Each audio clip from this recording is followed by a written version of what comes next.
Hello friends, আমার আজকের recipe রুই মাছের মাথা দিয়ে মুগ ডাল। গরম ভাতের সঙ্গে এমন একটা রেসিপি আশা করছি সকলেই পছন্দ করবে। এখানে আমি একটা কড়াই গরম করে নিয়েছি, দিয়ে দিচ্ছি কড়াইতে মুগ ডাল। গ্যাসের আঁচটাকে একদম লোতে রেখে মুগ ডালগুলো একটু লাল লাল করে ভেজে নেব।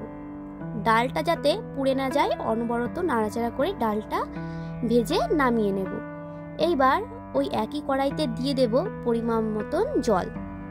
জলটা দিয়ে জলের ভেতরে দিয়ে দেব হাফ চামচ লবণ। আর যে ডালটা ভেজে রেখেছিলাম সেই ভেজে রাখা ডালটা একবার জল দিয়ে ধুয়ে দিয়ে দেব। ডালটা দিয়ে ঢাকনা দিয়ে কড়াইটাকে ঢেকে 2 মিনিট মতন একটু জাল করে নেব। যখনই এইরকম ফেনা তৈরি হবে তখন একটা চামচের সাহায্যে ফেনাগুলোকে তুলে নিতে হবে।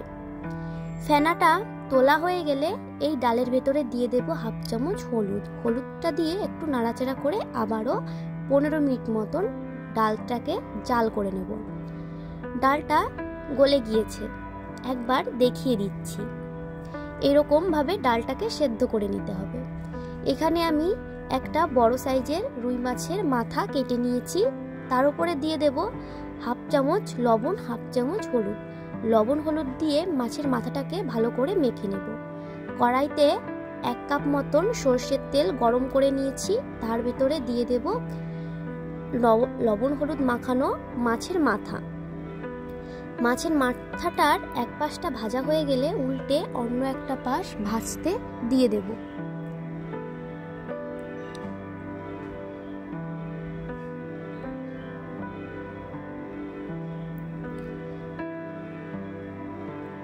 মাছের মাথাটা ভাজা হয়ে গেছে, এখনই এটাকে নামিয়ে নেব।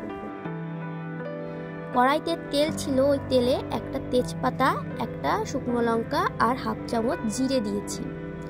এইবার দিয়ে দেব মিডিয়াম সাইজের একটা পেঁয়াজ, যেটা আমি আগে থেকে কুচি করে নিয়েছিলাম। পেঁয়াজটাকে একটু নাড়াচাড়া করে তার ভেতরে দিয়ে দেব হাফ চামচ আদা রসুন বাটা, 1 চামচ কাঁচা লঙ্কা বাটা। এবার এই উপকরণগুলোকে একটু নাড়াচাড়া করে 2 মিনিট মতন কষিয়ে নেব।